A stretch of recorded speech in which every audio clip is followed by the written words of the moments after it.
আসসালামু আলাইকুম। একজন মানুষ যদি তার লক্ষ্যে বিশ্বাস করে, একজন মানুষ যদি তার কর্মে বিশ্বাস করে, একজন মানুষ যদি তার মিশনে বিশ্বাস করে, তাহলে কি হয়? যে ব্রাজিলের প্রেসিডেন্ট লুলা দা সিলভা, লুলার জীবন কিন্তু খুব স্টার্টিংটা খুব করুণ। তিনি খুব দরিদ্র পরিবারে, বলা যেতে পারে বস্তিতে। তার বাবা ছিলেন বর্গা চাষি, অন্যের জমিতে বর্গা নিয়ে কাজ করতেন, দিনমজুরের কাজ করতেন। সেখান থেকে তার বাবা পরিবার নিয়ে প্রথমে একটা মফস্বল শহরে যান। সেখান থেকে ব্রাজিলের রাজধানী ব্রাসিলিয়া আসেন এবং রাজধানীতে আসার পরে তারা 7 জন, বাবা মা সহ, একটা বারের ব্যাক রুম, পেছনের অংশ, এটা ভাড়া নেন এবং নড়বড়ে ঘর।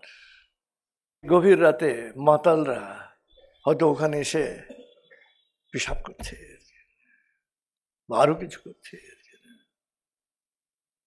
যখন বৃষ্টি হতো তখন রাস্তার যত ব্যাঙ, কেঁচো, এই সব ওই ঘরে এসে আশ্রয় নিত আর কি।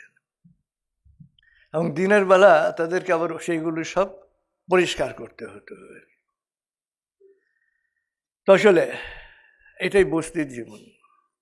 সে আরেকটু বড় হলো এবং স্কুল ছেড়ে দিতে হলো তাকে 12 বছর বয়সে, ফ্যামিলিকে সাপোর্ট করার জন্য। এবং সুপালিশ বয় হিসেবে কাজ শুরু করলো, রাস্তায় রাস্তায় ফেরি করা, মানে পথকলি। এবং তারপরে লেদ মেশিনে ওয়ার্কশপে কাজ, লেদ মেশিনের হেল্পার থেকে লেদ মেশিন অপারেটর। এবং একদিন ওই লেদ মেশিনে কাজ করতে গিয়ে রাতে তার বাম হাতের একটা আঙ্গুল কেটে যায়। 23 বছর বয়সে বস্তির আরেক মেয়েকে তিনি বিয়ে করেন। 2 বছর পরে মারা যান সেই মহিলা। এবং মারা যাওয়ার আগে 8 মাসের বাচ্চা প্রসব করেন। এবং সেই ছেলেটিও স্বাভাবিকভাবে বস্তির একজন দরিদ্র মানুষের যা হয়, মারা যান। কারণ চিকিৎসা করার মতন, এমনি তো 8 মাস মানে হচ্ছে ফুল বর্ন না। সেই সময় একজন অ্যাক্টিভিস্ট, শ্রমিকদের স্বার্থ রক্ষার জন্যে কর্মী লুলার সাথে পরিচয় হয় এবং লুলার সমস্ত কথাবার্তা তার কাছে, মানে যে এই যে অবস্থার পরিবর্তন করতে হবে, শ্রমিকদের অবস্থার উন্নয়ন করতে হবে, এই করতে হবে, বলে যে এগুলো করার চেয়ে ফুটবল খেলা অনেক ভালো। কিন্তু সেই কর্মী তার পেছনে লেগে থাকে। প্রথম দিকে লুলা খুব বিরক্ত, অ্যাংরি, ক্রুদ্ধ হয়েছে তার উপরে। কিন্তু ব্রাজিলের শ্রমিকদের, দরিদ্রদের যে প্রতিদিনের সাফারিং, কষ্ট, তার চিন্তা পরিবর্তিত হতে শুরু করলো। বলে যে না, মানুষের জন্য কিছু করতে হবে, এই অবস্থার পরিবর্তনের জন্য কিছু করতে হবে। এই সময় 1975-এ তার ভাইকে পুলিশ ধরে নিয়ে গেল এবং তাকে টর্চার করলো। এবং এই ঘটনা তার চিন্তাধারাকে ব্যাপকভাবে প্রভাবিত করলো এবং তিনি শ্রমিক আন্দোলনে যোগ দিলেন। এবং মেটাল ওয়ার্কার্স ইউনিয়ন, এটাকে কি বলা যায় আর কি, ধাতব দ্রব্য বা ওয়ার্কশপ কর্মীদের ইউনিয়নের প্রেসিডেন্ট হয়ে গেলেন। এবং এই সময় সামরিক শাসন ছিল ব্রাজিলে আর কি। এবং তিনি শ্রমিকদের অধিকারের আন্দোলন শুরু করলেন এবং শ্রমিক নেতা হিসেবে নিজেকে প্রতিষ্ঠিত করলেন এবং ওয়ার্কার্স পার্টি গঠন করলেন। তিনি সাও পৌলোর গভর্নর হওয়ার জন্যে 1982 সালে নির্বাচন করলেন, হেরে গেলেন। এবং যখন হেরে যান তিনি সিদ্ধান্ত নিলেন যে আর রাজনীতি করবেন না, যেটা আমার না আর কি। কিন্তু তখন ক্যাস্ট্রো কিউবার প্রেসিডেন্ট ছিলেন। তিনি কিউবা সফরে যাওয়ার পরে ক্যাস্ট্রোর সাথে তার দেখা হয়। ক্যাস্ট্রো তাকে বললেন, অধিকারের আন্দোলনের জন্যই তোমার জন্ম, তুমি আন্দোলন ছাড়তে পারো না এবং ছাড়বে না।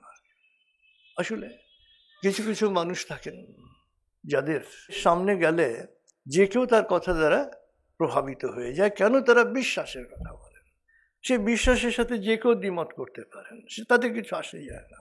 এবং তিনি তার হৃদয়ে এই উপদেশটা গ্রহণ করেন যে না, আমার কাজ আছে, আমার স্বপ্ন আছে। সেই স্বপ্ন হচ্ছে নির্যাতিত মানুষের ভাগ্যকে বদলে দেওয়া। তিনি 1989-এ প্রেসিডেন্ট নির্বাচনে প্রতিদ্বন্দ্বিতা করলেন, হেরে গেলেন ওয়ার্কার্স পার্টি থেকে। 1994-এ নির্বাচন করলেন, হেরে গেলেন। 1998-এ নির্বাচন করলেন, হেরে গেলেন। কয়বার হারলেন? 3বার প্রেসিডেন্ট নির্বাচনে। তার আগে একবার সাও পৌলোর মেয়র হওয়ার নির্বাচনে হেরে গেলেন। 2003 সাল তিনি প্রেসিডেন্ট নির্বাচিত হলেন। 4র্থবার নির্বাচনে তিনি জিতলেন এবং শ্রমিক শ্রেণী থেকে, বঞ্চিত মানুষদের থেকে তিনি প্রথম ব্রাজিলের নির্বাচিত প্রেসিডেন্ট, এবং যার কোনো ফর্মাল আনুষ্ঠানিক কোনো এডুকেশন ছিল না। এবং স্বাভাবিকভাবে তার কথাবার্তা পলিশ ছিল না আর কি। পলিশ মানে খুব পরিশীলিত কথাবার্তা না। অভিজাতরা এই জন্য তাকে অপাঙ্ক্তেয় ভাবতেন সবসময়। কিন্তু তার যে সততা, তার যে বিশ্বাস, এটা মধ্যবিত্ত এবং নিম্নবিত্ত এবং বঞ্চিত সমস্ত মানুষের মধ্যে সবসময় আশার সঞ্চার করেছে।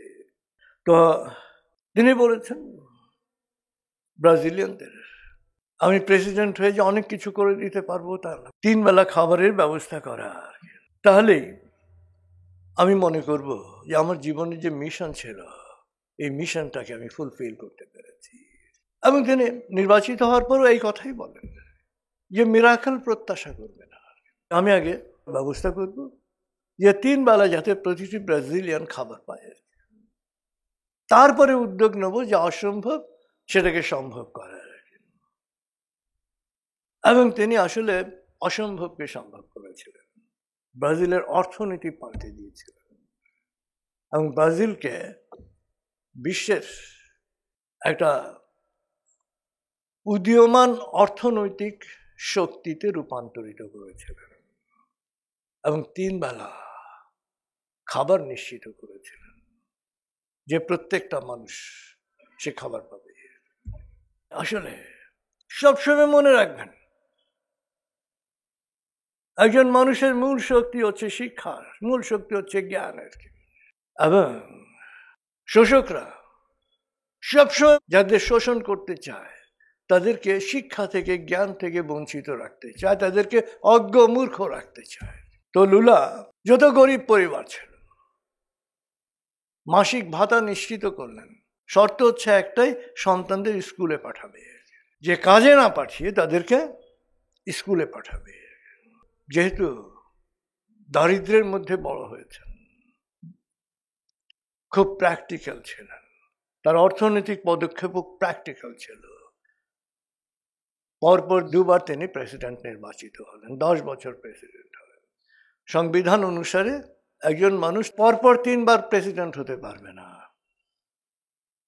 তার দলেও 3য়বার প্রেসিডেন্ট হলেন, কিন্তু দলে যে নেত্রী ছিলেন, যিনি প্রেসিডেন্ট হলেন, আসলে অনেক সময় হয় যে চেয়ারে বসলে প্রাজ্ঞদের কথা আর শোনা হয় না। কারণ যখন আপনি চেয়ারে বসবেন তখন আপনার চারপাশে প্রাজ্ঞর চেয়ে তাল এবং তেল আর কি, মানে দেওয়ার লোক বেড়ে যায় আর কি। এবং ব্রাজিলের সেই নেত্রী প্রেসিডেন্ট যিনি হলেন, তার দলেরই শি মেড দ্য মিস্টেক্স, যার ফলে দুর্নীতির অভিযোগ হলো, তার দল ক্ষমতা থেকে অপসারিত হলো, ইমপিচড হলো এবং বলসোনারো প্রেসিডেন্ট হলেন। নতুন সরকার শুধু লুলার দলকে না, লুলার বিরুদ্ধে দুর্নীতির অভিযোগ আনলো। তার ঘরে অভিযান চালানো হলো, তাকে তুলে নেওয়া হলো কোশ্চেনিং এর জন্য, জেরা করার জন্য রিমান্ডে নেওয়া হলো এবং 1 বছরের মধ্যে তার স্ত্রী মারা গেলেন স্ট্রোক করে, এবং 2 বছর পরে লুলাকে জেল দেওয়া হলো এবং 580 দিন তিনি জেলখানায় ছিলেন। একজন মানুষের কিন্তু ক্যারিয়ার এখানেই শেষ। কেউ যদি বিশ্বাস করে শেষ হয় না। আপনি চিন্তা করেন, একজন মানুষ জেলখানায়, যিনি ছিলেন সেলিব্রিটি,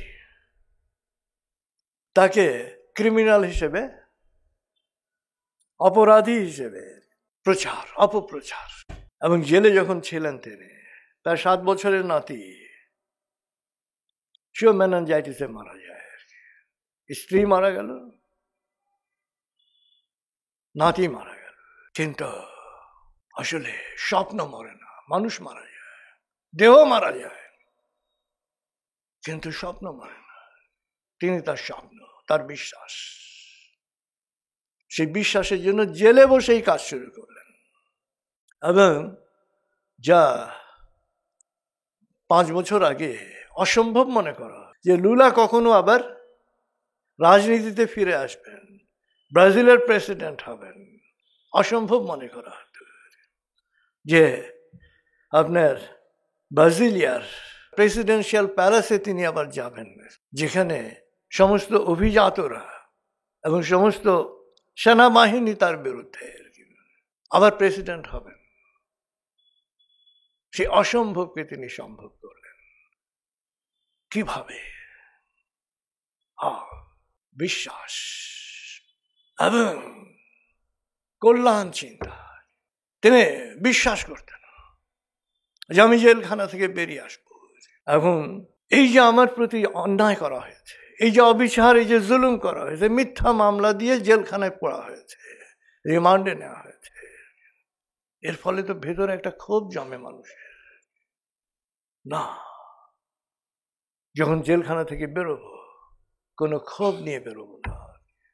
তবে স্বাভাবিকভাবে এটা তো পার্ট অফ মাই হিস্ট্রি, এটা তো তার জীবনের ইতিহাসের একটা অংশ, যে তাকে তার উপরে নির্যাতন করা হয়েছে, যে আমি এটা ভুলতে পারবো না, আই ক্যান্ট ফরগেট ইট। কিন্তু প্রতিদিন আমি এটা টেবিলে উপস্থাপন করব না, অর্থাৎ প্রতিদিন আমার বক্তব্যে, আমার কথায়, আমার আচরণে এটার কোনো প্রকাশ ঘটবে না। কেন? কারণ একজন নেতা, একজন রাষ্ট্রপ্রধান, একজন রাষ্ট্রনায়ক কখনো সুন্দরভাবে কাজ করতে পারে না যদি তার ভেতরে ঘৃণা থাকে এবং যদি সে প্রতিশোধ নেওয়ার চিন্তা করে। এবং লুলা যখন বেরিয়ে আসেন জেলখানা থেকে, এই কথাগুলোই বলেন যে আমি প্রতিশোধ নেওয়ার জন্য নয়, ব্রাজিলের মানুষের ভাগ্য বদলানোর জন্য আমি আবার রাষ্ট্রপতি হতে চাই। এবং পাস্ট যেটা, এটা ওভার, এবং আমি নতুন ব্রাজিল গর্ব আর কি। অর্থাৎ আসলে একজন মানুষের লক্ষ্য যখন মহৎ হয়, যদি ওনার লক্ষ্য হতো যে বেরিয়ে নেই, তারপরে বেটা তোদের আমি মজা বুঝাবো আর কি, তাহলে তিনি কখনোই এই 10 বছর পরে, তিনি 10 বছর কি, এখন তার বয়স হচ্ছে 77 বছর। আসলে বয়স যে কোনো ব্যাপার নয়, লুলা আবার সেটা প্রমাণ করলেন। এবং তিনি তৃতীয়বারের মতন ব্রাজিলের প্রেসিডেন্ট হয়েছেন। এবং যদিও তার যিনি প্রতিদ্বন্দ্বী তিনি মানে মানে নিজেকে অভিজাত এলিট মনে করেন, কিন্তু সাধারণ ভদ্রতা তিনি রক্ষা করতে পারেন নাই। সাধারণ পরাজিত প্রেসিডেন্ট বিজয়ী প্রেসিডেন্টের হাতে ক্ষমতা অর্পণ করে তিনি পালিয়ে গেছেন মিয়ামিতে, ক্ষমতা অর্পণ না করেই। আসলে আভিজাত্য এটা হৃদয়ের ব্যাপার, আভিজাত্য বংশের ব্যাপার নয়, আভিজাত্য কোনো শ্রেণীর ব্যাপার নয়। একজন মানুষ অভিজাত কিনা, সে এলিট হয়েছে কিনা, এনলাইটেন্ড কিনা, বোঝা যায় তার আচরণ থেকে। ক্ষমতায় গেলে একজন মানুষ অনেক কিছু করতে পারে যদি সে প্ল্যান করে, কিন্তু যখন ক্ষমতা থেকে বিতাড়িত হয়েছেন, জেলখানায় বসে আপনি কি করলেন, কি চিন্তা করলেন, আবার ঘুরে দাঁড়াতে পারলেন কিনা? এই ঘুরে দাঁড়ানোটা হচ্ছে জীবনের সবচেয়ে গুরুত্বপূর্ণ জিনিস। এবং একজন মানুষের লক্ষ্য যদি মহৎ হয়, যে কোনো বিপর্যয়কে তিনি বিজয়ে রূপান্তরিত করতে পারেন, কিন্তু লক্ষ্যটা মহৎ হতে হবে। লুলার লক্ষ্য ছিল ব্রাজিলের সাধারণ মানুষের ভাগ্যকে বদলানো। এই লক্ষ্যটা মহৎ হওয়াটা খুব ইম্পর্টেন্ট। তখন ফিটনেসটা কোনো ব্যাপার থাকে না, তখন যে কোনো বয়সে যে কোনো দায়িত্ব তিনি পালন করতে পারেন যদি লক্ষ্যটা তার সামনে পরিষ্কার থাকে।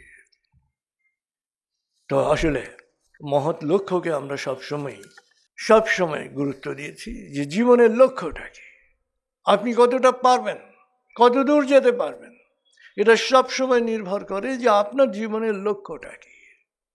লক্ষ্যটা যদি বড় হয়, লক্ষ্যটা যদি মহৎ হয়, আপনি দীর্ঘায়ু হবেন, আপনি সুস্থ থাকবেন, আপনি যে কোনো অবস্থায় ঘুরে দাঁড়াতে পারবেন। এবং একজন মানুষ যে কোনো স্তর থেকে তার উত্তরণ ঘটতে পারে। আমরা তো লুলাকে দেখলাম যে কোন স্তর থেকে তার উত্তরণ ঘটেছে, বস্তির সাধারণ একজন মানুষ। ওই যে বলে, জন্ম হোক যথাতথা, কর্ম হোক বড়। জন্ম যথাতথা হতে পারে, কর্ম মানুষকে স্মরণীয় করে, কর্ম মানুষকে বরণীয় করে।